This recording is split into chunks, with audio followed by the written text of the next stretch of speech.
Good morning student, मैं आपकी Hindi teacher. जो आज आपके वीडियो का विषय है मदर टेरेसा। यह एक जीवनी अंश है जो मदर टेरेसा के जीवन पर आधारित है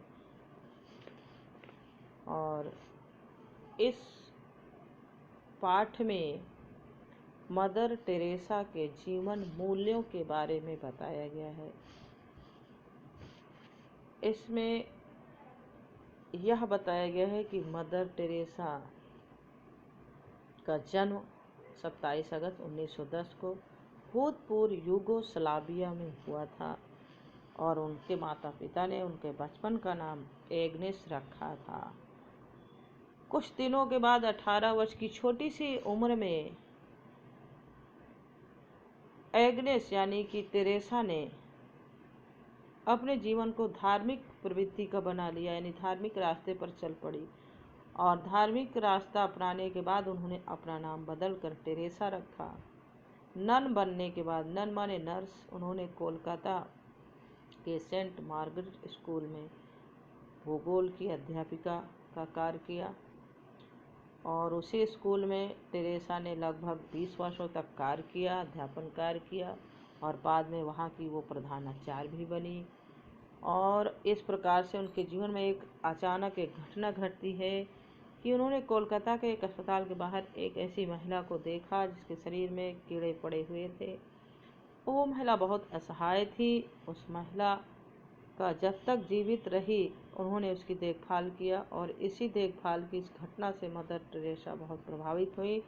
उन्होंने अपने स्कूल की नौकरी को छोड़ा और तभी से उन्होंने झोपड़पट्टी झुग्गियों में रहने वाले गरीबों, असहायों और बेसहारा लोगों की सेवा में जुट गई और तब से लेकर मरणोपरांत यानी मरते दम तक उन्होंने इसी कार्य पर अपना जीवन लगाया। उनकी इस दृढ़ संकल्प और इस बहुमुखी प्रतिभा को देखकर वहाँ पर उन्होंने उसकी प्रसिद्धि को देखकर कोलकाता नगर निगम ने उन्हें एक स्थान दिया जहाँ उन्होंने सबसे पहले मिशनरीज ऑफ चैरिटी का कार्यालय खोला और उस कार्यालय में उन्होंने अनाथों की सहायिका या संरक्षिका बन गई। सन 1952 में मदर टेरेसा ने अनाथ बच्चों के लिए एक पहला जो है आश्रम यानी एक निर्मल फ्राइडे नामक होम खोला जिसमें खतरनाक बीमारियां जैसे पोलियो है, बच्चों को बचाने की सुविधाओं के लिए उपलब्ध उसमें उन्होंने उपलब्धि कराई। 1957 में आसनसोल में कुष्ठ रोगों से पीड़ित लोगों के लिए कुष्ठ आश्रम शांति नगर में भी खोला। इस प्रकार से उन्होंने अनेक प्रयास किया और निर्मल हृदय नामक संस्था स्थापित किया। अनाथ और उपेक्षित व्यक्तियों की सेवा में उन्होंने अपने 80 साल के जीवन को लगाया और उनके 80 से अधिक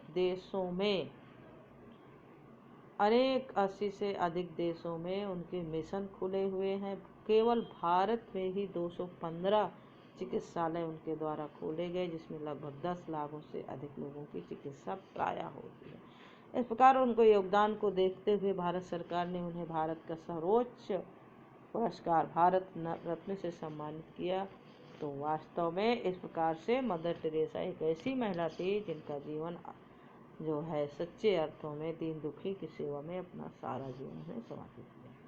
87 वर्षीय मदर टेरेसा का निधन 5 सितंबर 1997 को कोलकाता में मिशनरी ऑफ चैरिटी के मुख्यालय में रात 9:30 बजे हो गया। उनकी मृत्यु का समाचार फैलते ही पूरा विश्व शोकाकुल हो उठा और संसार से अनेक देशों ने उनकी मृत्यु पर शोक संदेश भेजा। अर्थात उनके जीवन का मूल्य था दीन दुखियों की सेवा सबसे बड़ा धर्म उन्होंने माना और जो उन्होंने किया। तो इस प्रकार से इस पाठ से उन्होंने जो शिक्षा दिया कि जीवन का असली मूल्य और तत्व है गरीब, सताए हुए, असहायों की सेवा करना ही मनुष्य का सबसे बड़ा धर्म होता है। तो इस पाठ से यही शिक्षा प्राप्त होती है। धन्यवाद।